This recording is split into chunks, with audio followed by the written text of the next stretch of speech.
Now I'm live, yeah. Okay, now the technology is working. Okay. So, hello, let's try this again. Welcome to the Dr. Elisa Show here on KUHS, the stream. So glad that you're with me and that all my technology looks like it's working, so we're good. Again, this show is spiritually multilingual. I have a great guest, and we're going to be talking astrology today. And if some of the things we say, if the word sort of bugs you a little, then just feel free, okay, to shift over. So if we say meditation and you like prayer, if we say spiritual energy and you like God, just go for it. Just put in the word that you like. Before I dive into the show, I do want to do two shout outs. One to my amazing sponsor, veteranspride.org. They are a resource for veterans, but they also make these absolutely amazing shadow boxes. And they take a veteran's awards and medals and they put them in a shadow box, and it gives the person, the veteran themselves, something to be proud of and a way to have an amazing conversation. So check them out, veteranspride.org. My other sponsor, who is now open, is Nancy Harnum, who is a 5-element acupuncturist. And if you're worried right now about your immune system, or if you've got arthritis and not sure what you should do about it, you're having other pain symptoms, take a look at her. You can find her at peakwellness.com. She has an office in Denver and one in Arvada. And she is back open to help you with all of your health needs. Okay, so this show, as you know, the tagline is Inspiring a Renaissance of Spirit. And I hope you leave this show with more questions, maybe, than answers, and with new perspectives, ways of looking at life that are a little bit different. Know that a lot of you have reached out to me over Facebook and asked how you can work with me. You can go to my website, elisarobin.com. Robin is spelled with a Y. And you can find out all about me and how to schedule appointments. You can also find me on Facebook. You can also find me through KUHS. So, lots of ways to connect with me. And one more before I introduce my guest, and that is my book. A number of you have been reading it and telling me you love it. So it is available on Amazon in both soft copy and Kindle. So check it out. The name is The Way of the Well. And if you go to Amazon and put Way of the Well in, or put Elisa Robin in, you will find it. So, thank you. Okay. So now I want to get to the really fun stuff. I have this absolutely amazing guest on. And she's on Zoom. If you're watching us live, you can see her. I have to say that there are some astrologers that I adore, and Jamie Dawn is one of them. She's sort of this amazing woman. She's a certified coach, life coach, professional astrologer. She wrote a book, The Evolutionary Revolutionary, and she's a speaker, and she's got a professional background besides astrology. So, Jamie, can you hear me? I can hear you. Thanks for having me. I am so glad you're here. And what I'd like to start with is, I love it when my guests talk about themselves instead of me talking about them. So can you talk about your journey a little bit, like yourself as an astrologer, and like how that started, or anything you feel like adding about that? Yeah, thank you. I really love how you invited the listeners to maybe walk away from the show with more questions than answers, because that is something that I feel I've always been, is that seeker, that person who is, it's not that I don't necessarily ever get enough, but is there really enough knowledge, or really enough direct experience that informs our waking life and our everyday life? And it's been through my journey of having more questions than answers that led me to astrology. I had started long before I even knew terminology. such as, squares and trines and aspects and all kinds of things that are involved. Most people are familiar with reading their sun sign horoscope. And while that is entertaining, it's not always an accurate picture or view of ourselves or of the world. But it is fun. And I've dove into astrology, or I dabbled in it in my early 20s and got really serious about it in my 30s. And so the way that it really anchored in was that I went to the beautiful place called Bali, which many people, we know that Elizabeth Gilbert made that a very famous place. But I went with a wonderful group that I belonged to, a community, and a beautiful teacher that would take groups there every year, and he has been for over 40 years. And so while I was there with David Patton, I was introduced to the astrologer some may know is Alan Oken, who has been my mentor. And working with Alan one-on-one has been such a gift. And then being involved in his community as well as other astrological communities really just wove the fabric or the tapestry for my astrological upbringing. And I would say that I can confidently be a young adult now in astrology, if you look at it from different stages. And he also recommended that I get my certifications, because for me, certifications are important. And I could go into the astrological reasons in my chart as to where that gets activated for me. But I did get my certification through the Faculty of Astrological Studies in the UK. And I'm still working on my diploma with them, because that feels really good to me as well. So, but I find that astrology, the thing around it, it's not so much about the entertainment factor for me. I really love the evolutionary part of it. I believe that just like if you took a packet of seeds and you can see what the flower or the fruit or whatever is supposed to become one day, when you plant that seed, you still have no idea how long it might take, all the ingredients that may be needed, and how it will actually show up when it's in full bloom. And for me, that's how astrology works as well, is that we're all these beautiful seeds that we have potentials and we have ways of growing and embodying and becoming the best versions of ourselves. And so that's where I use astrology in my coaching world. Especially if we're working with what's called the nodes of the moon, has a wonderful way of pointing to those aspects within ourselves that we are striving to embody and become, and let go of some of the old unconscious or unconditioned, or should I say conditioned tendencies that we go to whenever we may be unconscious or we feel threatened or something in our lives is creating stress. And so those are some of the pieces that I really enjoy around astrology. So, and my YouTube channel that I started a couple of years ago, it continues to evolve. I like to give weekly updates as just a pointer, a pin on a map, if you will, as we're navigating this crazy thing called human life. Right. I have to say that I love your weekly updates.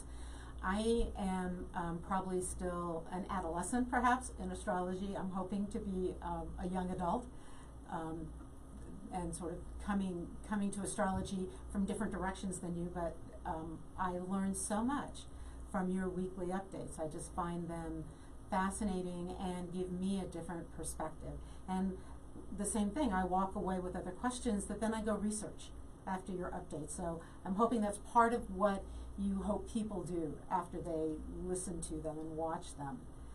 So let's talk a little bit about, because I actually watched your last update, let's talk a little bit about sort of the crazy time, right? And I'm wondering how, if it's not too personal, how you use astrology for yourself. And the reason I'm asking is sometimes I think we look at somebody we're getting advice from and we expect them to have a perfect life. Or we look at someone who is sort of on a spiritual journey, and we think, oh, they must meditate 5 hours a day, and they must have this sort of amazing, rich life of being able to channel their spirit guides. And my life's not like that. So I was wondering, if it's not too personal, if you could talk about how you use your training for yourself in your own life. Thank you. It's a great question, not too personal. As a matter of fact, I believe that whatever I may be experiencing, it's in the energy field. It's in this collective body of life. And so if it resonates with you, great. One of the things that I do continually point back to when working with clients and groups and on my YouTube channel is that we have our own inner wisdom, and you know yourself best. And part of the reason I wrote the book Evolutionary Revolutionary was to lead us back into that inner wisdom, to consciously create new patterns in our life, to continue to bring out the best versions of ourselves through integration, not negation. So part of the thing with astrology is that we're able to look at the light and the shadow and not push away the shadow. So you don't have to sit on your cushion, your zafu every day and meditate for hours on end, when in essence, it is important to have a disciplined practice. And whether that's praying, whether that's meditating, whether it's walking in the woods or speaking kind words, writing, a lot of people do gratitude journals. Everything can become a spiritual practice. And taking that, the whole point behind any of these practices in private is to take them out into the world. We don't live in an isolated environment, even though that's what seems to have shown up for us because of what's going on with COVID. We're actually still finding ways to connect. And even in this time of isolation, it's a connection with the interior world, because how I cultivate my interior state is just as important as how I meet the outside world. And so my belief system, and it's my belief system, is that if I am feeling unrest or I'm feeling conflict within myself, it's very likely that when I look at the exterior world, I'm going to see conflict and unrest. And so for me, using my daily practices, which, yes, meditation is part of that. I also use practices of self-forgiveness, of Tonglen. It's not a secret that I belong to a group that is near and dear to my heart, and I am the staff director for them, is Nine Gates Mystery School. And there's all kinds of controversy around mystery schools and things like that. But the one thing about Nine Gates that I really resonate with is that it's about direct experience. It's not about just sitting at the feet of these master teachers and listening to information and saying, you should do this and you should do that. There's none of that shoulds. There's only that, what's working for you? What's your inner teacher telling you? Because you are that guru, if you will. And so those practices lead you back to your own inner wisdom, and then being able to use, I always say, making the shadow or making the darker energies, if you will, like anger and irritation and moodiness and all those things that I experience, if I can turn them into a tool versus using them as a weapon, then I've done my work of integration. That's really lovely. Thank you so much for sharing that. I have to say that one of the ways that I've been experiencing that through this COVID is I keep feeling like I come to crossroads. So the crossroad of wisdom and desire, and then learning that those two have to dance together. The crossroads of fear and faith, or fear and hope, and learning that they have to dance together, and that they dance together inside of me. This isn't something on the outside that I can find. And that more and more my practice is getting my feet on the earth. So hiking and walking and having, not with music playing, but just with myself, and finding those parts of myself that feel out of symmetry or out of alignment, and knowing that if they're out of alignment within me, they will be out of alignment when I walk into the world. And so I think we have a similar kind of point of view of that it starts inside, and I have to find that that place of unity within myself and of inner knowledge, and as you said, forgiveness. And for me, this COVID time, this time of isolation, has been a huge experience of that, of just acknowledging what I've done well and forgiving myself for what I think I haven't done well, and noticing where all of those choices have placed me. So, yeah, an interesting time. If you're just joining us, this is KUHS Denver, The Stream, and this is the Dr. Elisa Show with my amazing guest, Jamie Don, amazing astrologer. Jamie, they can find you at jamiedon.com. Is that correct? That's your website? That is correct. So very easy to find me. JAMIEDAWN.com. And yes, my last name is Dawn. For anybody, it's very often that I get called Dawn, and my name is Jamie. So I understand when you have two, what would be considered first names, it can be a little confusing. But that happens to me all the time. I get called Robin instead of Elisa, and I'm just whatever. It works.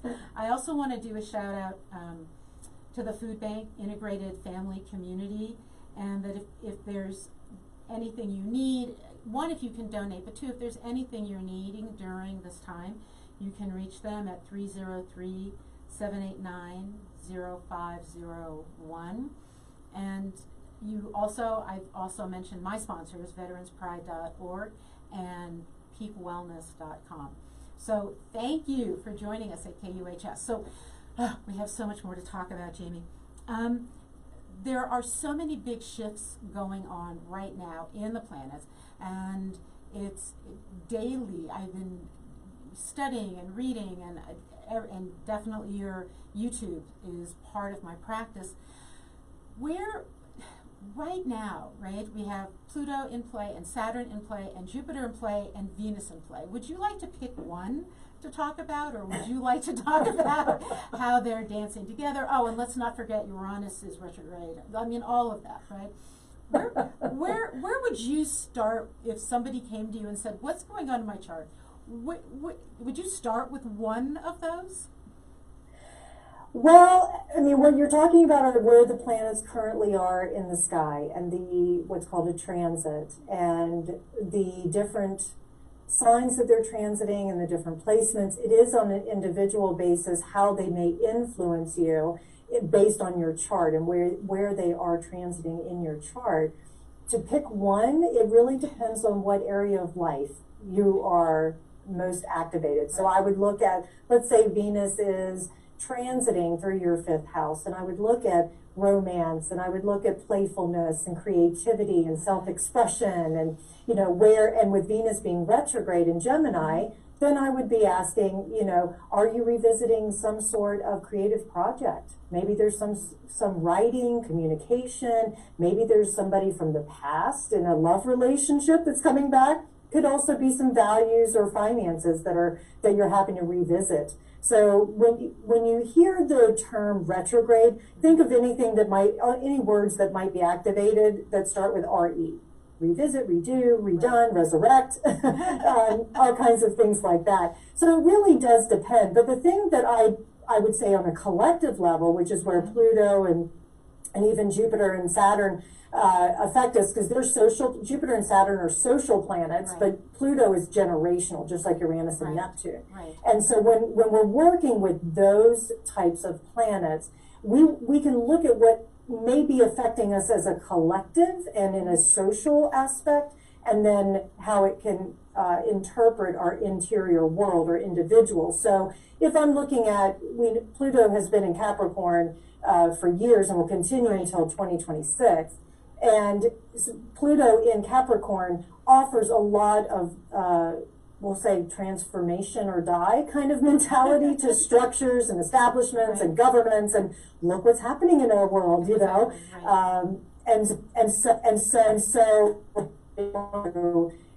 understand what may be happening planetarily, how it can influence. It doesn't make us do anything, because that's the one thing I don't do in astrology. I don't do the fatalistic kind of like, oh my gosh, we've got 3 eclipses coming in June, therefore off with their heads. It's more of like, be prepared that what you may experience energetically from a collective standpoint or even individual standpoint, it could feel like it's on steroids when there's eclipses. So it's things like that that I would certainly look at.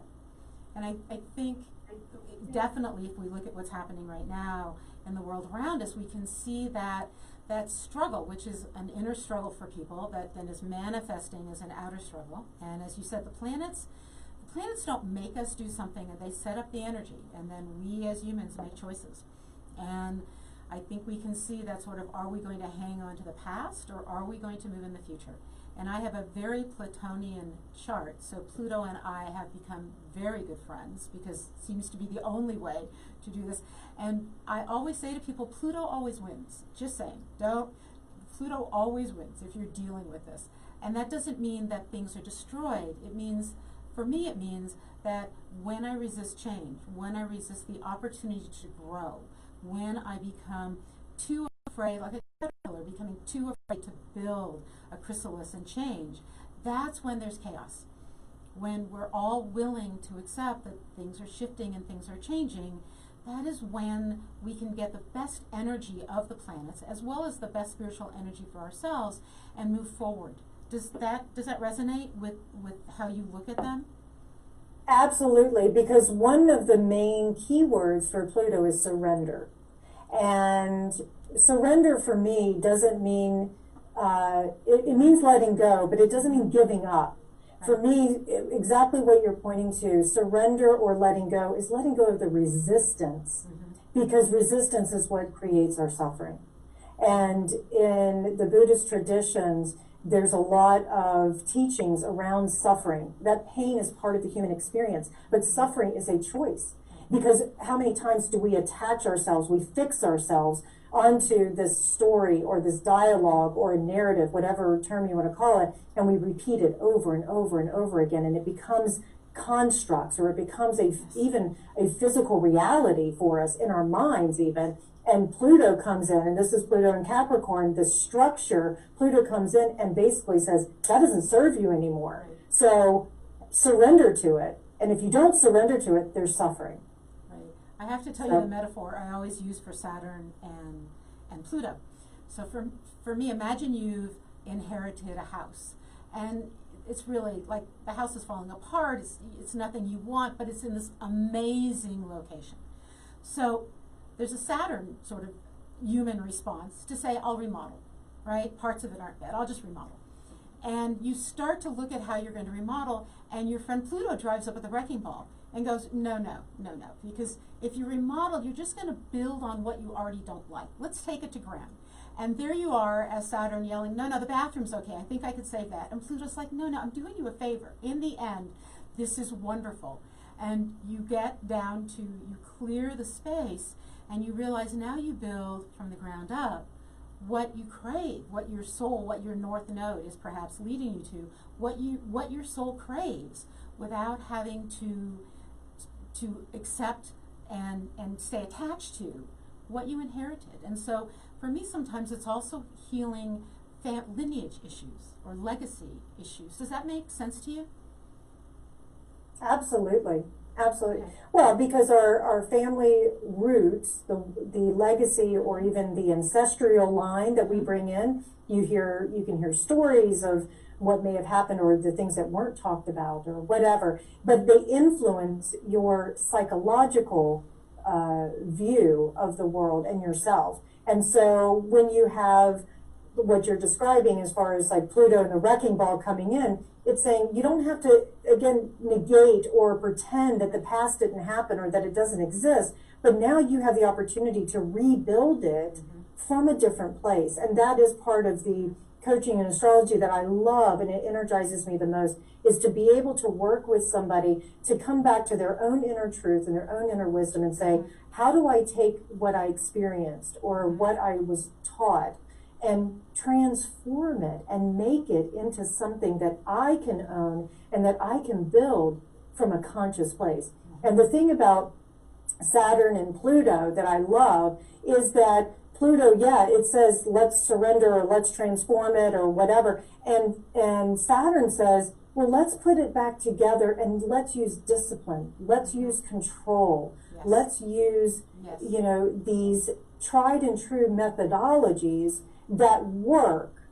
And so even though there's a seriousness to Saturn, there's also this beautiful way of being able to know that over testing and time, what gets built is trust again. Right. Yeah, that's so lovely. I do so love that. Your last, I'm going to just shift our conversation just a little bit. And if you're joining us, this is the Dr. Elisa Show on KUHS The Stream with the amazing Jamie Dawn, my guest. So you've been talking, we had some text conversations, and both of us seem to be looking at resilience right now, and maybe that play between fear and hope. And you talked about dark and light, and I'm wondering, can you just talk about that, expand what you're thinking now? You don't have to relate it necessarily to a planet, to astrology, but resilience does seem to be a topic that's up right now. And so, from your life coach side or wherever, what comes to mind when we talk about during this time? We need resilience. Yeah, absolutely. Thank you. That's one of the things about human nature that I am so appreciative of, and that is we are driven by resilience. We are some of the most resilient species, and life itself is about resilience. Yes. And I'm going to point to a topic that can challenge people, and that's the subject of death and dying. Okay. But without death, we won't have the appreciation for life. Death gives life meaning. Absolutely. And what happens is that with this death, and I'll use it in a metaphor of the sense of death being a transition point or a letting go of something ending in order for new life to spring forward. And that's resilience to me. And so when I look at death and dying, I look at that from energetic standpoint as well. When we're able to surrender to the shadow side or the darker side, surrender to the anger, not that we act on the anger, but that we allow it to be there, or the sadness or the fear, because it's not going to go away. It's part of the human experience. Right. So when we can work with it and then rise up in the middle of it, instead of standing up against it, we're standing up for what do we as a human being, as this resilient spirit, hope for? What do we desire? And then how can we put that into a new form? And it's this constant Ouroboros, this constant cycle of life and death and light and shadow and masculine and feminine, whatever opposites you want to work with. Right. So it's fascinating, I think, because as you're talking about this, death seems to often be the thing that's the worst that could happen to us. And instead of looking at it as, again, the metaphor for the shadow, and that shadow within, and there is growth that will not happen unless we get to the shadow. There is an outward bound saying that if you can't get out of something, you have to go into it. So if you're stuck on trying to get up a cliff, which I don't do anymore, but if you're trying to climb up and you can't get out, you have to go in. It's the only way. And I think that our shadow side is the part of us that we have to go deep into. It is often for me, in my chart, I know that it is a great part of my strength, that I know I'm going to go there. And that one of the things I try to help people do is find a safe way, like an emotionally safe way to embrace your shadow. And again, when you say surrender, you're not meaning sit down and throw up your hands and say, okay, whatever, universe, do what you will. You're saying, I have to acknowledge that this is part of who I am and part of life, and I'm not going to fight it. I'm going to walk hand in hand with the dark and the light, the fear and the hope, the wisdom and the desire, the whatever those two sides are, hand in hand, which I think perhaps sounds easier than doing it, right? But that sounds to me like what you're talking about. Can you give us an example of how you might help a client go through something like that? Well, one of the things that I work with very closely is being able to be a witness with the client and invite them to safely explore it. And And so in doing so, we're using a language, it's like I was saying about my name. You know, I believe our names are important because it's our name that gives us an identity. It's our name that gives us a meaning. Our first breath gave us life, right? And so when I'm working with a client, we go back to that moment of take a breath and give that emotion, give that moment life. Give it a voice or a recognition. And in doing so, just even talking about it, even speaking its name into a circle, suddenly the power, as they say, better the devil you know than the one you don't. Yes. Suddenly it's coming out of that unconscious place into the conscious mind. And when consciousness takes place, then there's an awareness. And it's from that place of awareness that we can then have the freedom to choose. And that's how I work with clients. It's saying, what choices do you have right now? How do you want to work with this? What is it that it's calling forth from you? Where do you feel it in your body? Because the body doesn't lie either. The body's constantly informing us. And I'm a firm believer that you cannot experience life to its fullest without direct experience. I agree. So you can talk all day long about philosophies or astrologies and you know, whatever belief systems, but unless you've had a direct experience, it's just words. Right.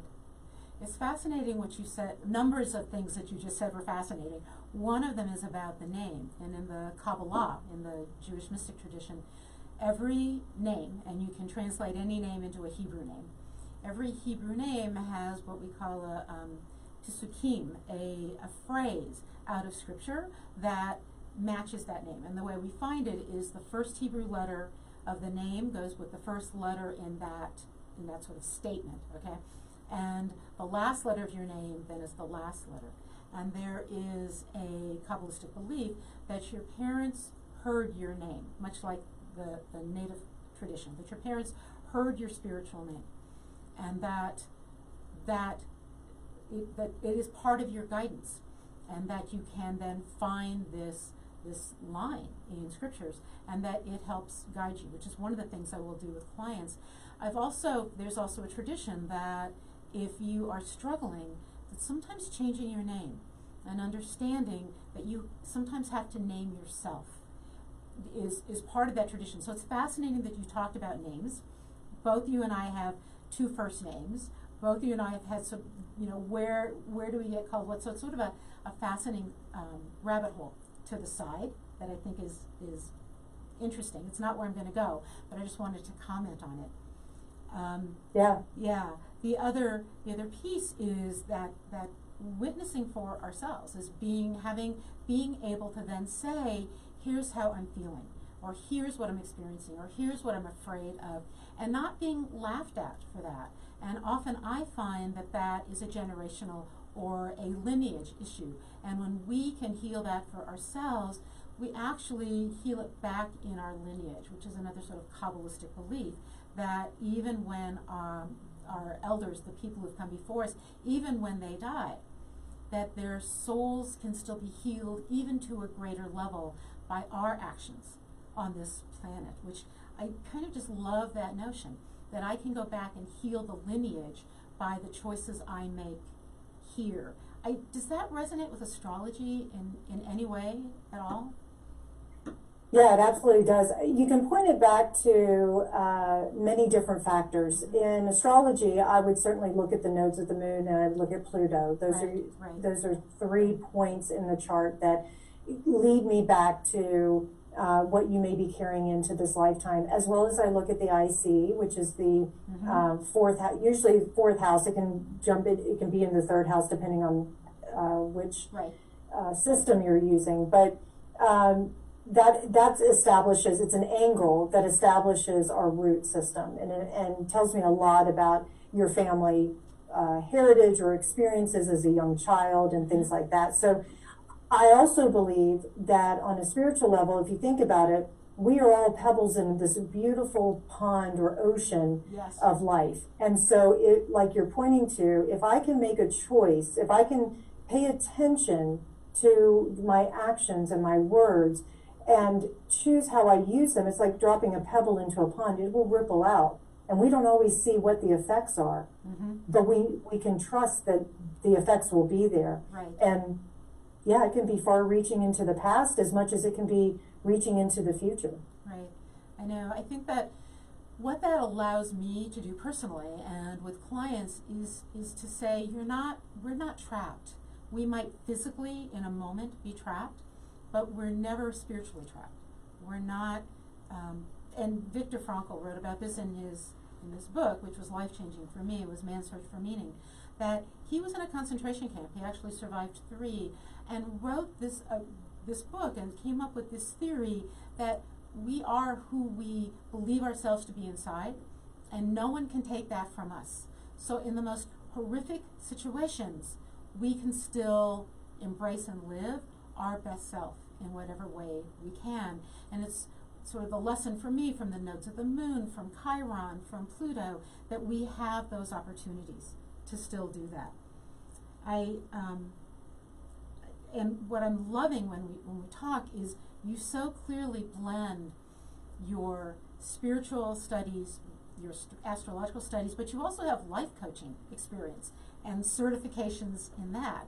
And it sounds like that is such a gift because you can blend those when you work with clients so well. So let me... Thank you. Yeah, let me tell you, if you've just joined us, you're on KUHS Radio Denver, the stream with the Dr. Elisa show.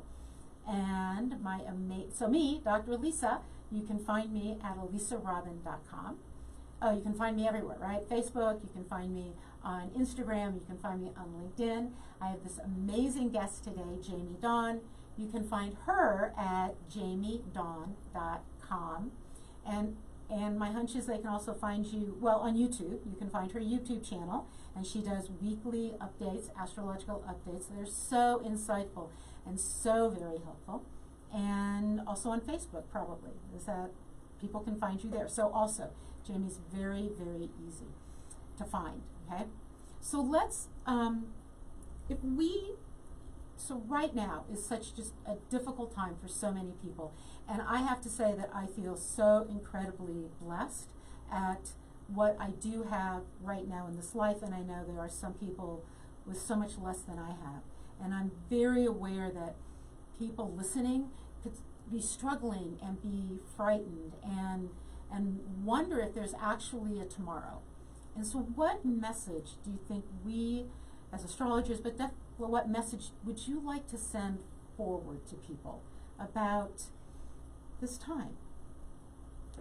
Yeah, that's a great question. There's many messages that come to me, but I think the biggest theme that continues to permeate is let's use a lot of radical self-acceptance, compassion, Yes. and releasing of judgment for ourselves, but also for each other, because we don't know what's under the surface. We don't know what somebody is actually going through, Right. and what they may be experiencing. And so I caution, there's so much fodder out there that I believe that we don't need more of things. We need to continue to go deeper within ourselves, deeper within our practices, deeper within our communities. And one of the things that I recommend, even if it's not working with me, find an objective party, a third party who can be a neutral party to you, that allows you to be able to feel like you're in a safe environment, number one, and number two, work through anything that is up for you, because it all matters. Right.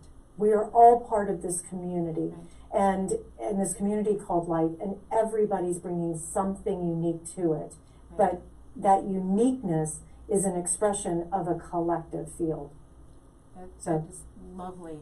I know that in my life I have friends across the spectrum, right, who have very deep spiritual practices, who are have deep religious practices, who have not left their property since the middle of March, who are trying to find ways to socially distance but still be in the world, and that we're all on some level making it up as we go. We have some information. I think we are desperately looking for more information, And my fear is that then we grab onto anything that sounds halfway in alignment with what I want it to say, as opposed to being thoughtful.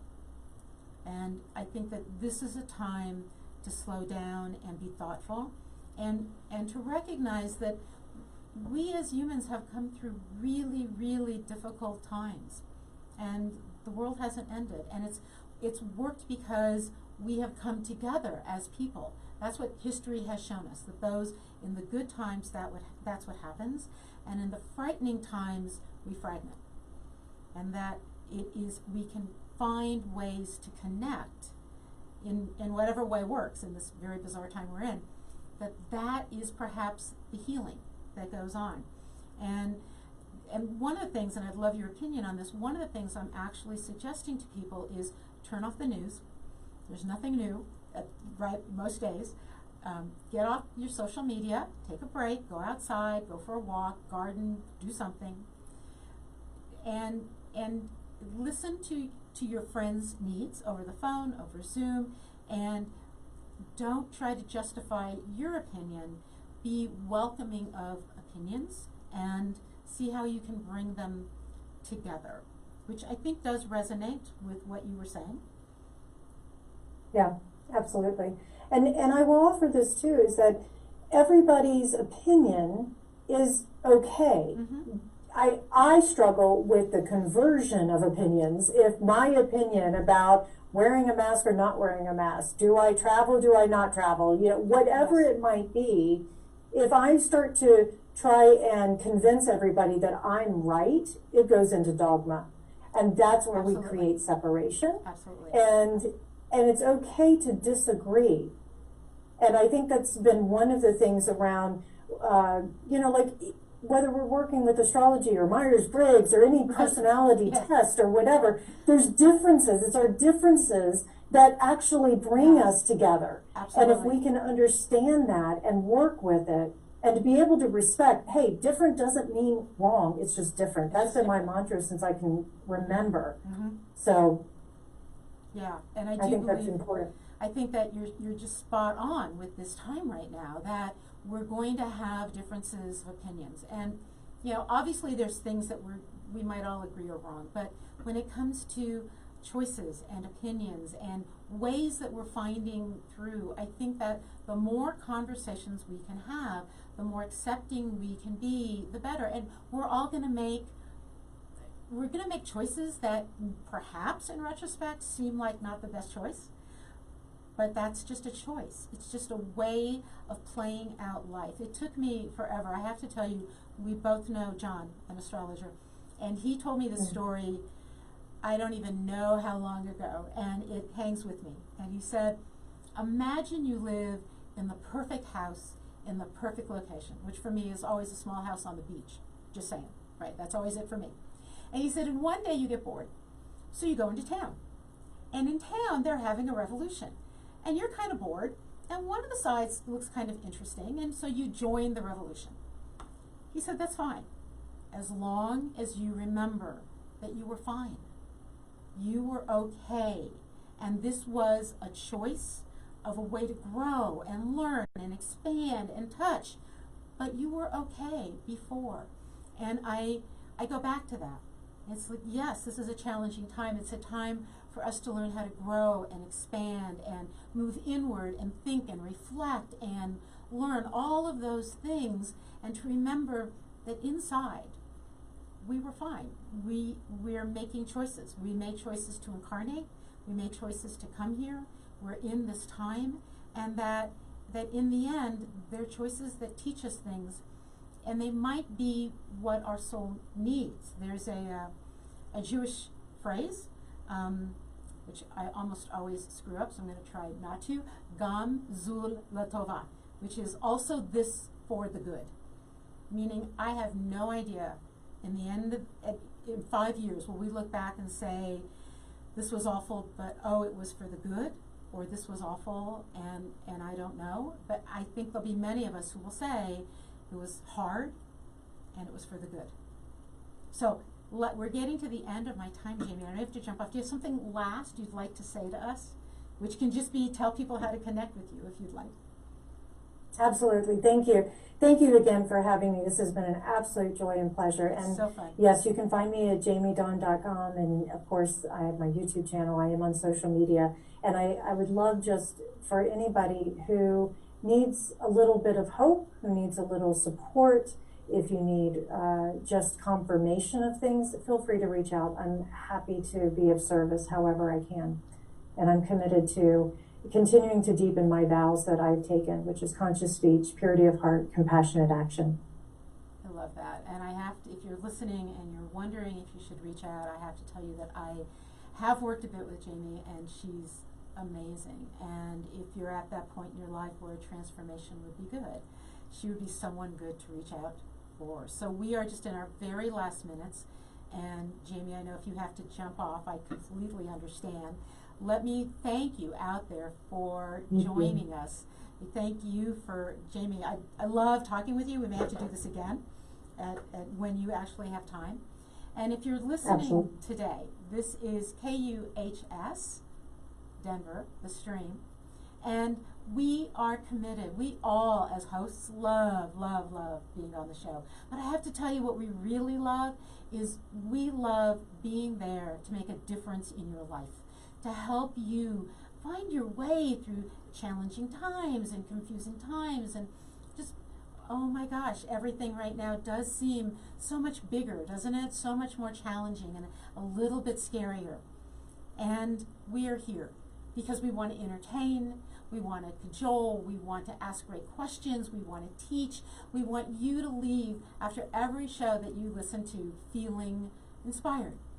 My tagline, inspiring a renaissance of spirit. And what I hope is that the shows that I do, and I've got 2 Thursdays a month where you can listen to me and the Dr. Elisa show.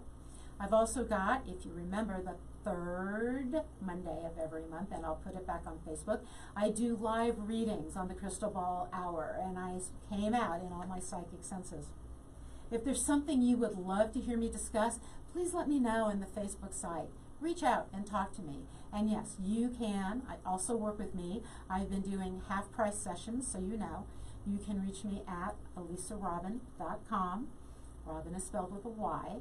You can reach me on Facebook. You can find me on LinkedIn. You can find me just the same name, Elisa Robin. I just use that. And reach out and let me help you. I'd love to help guide you through in any way I can in this difficult time.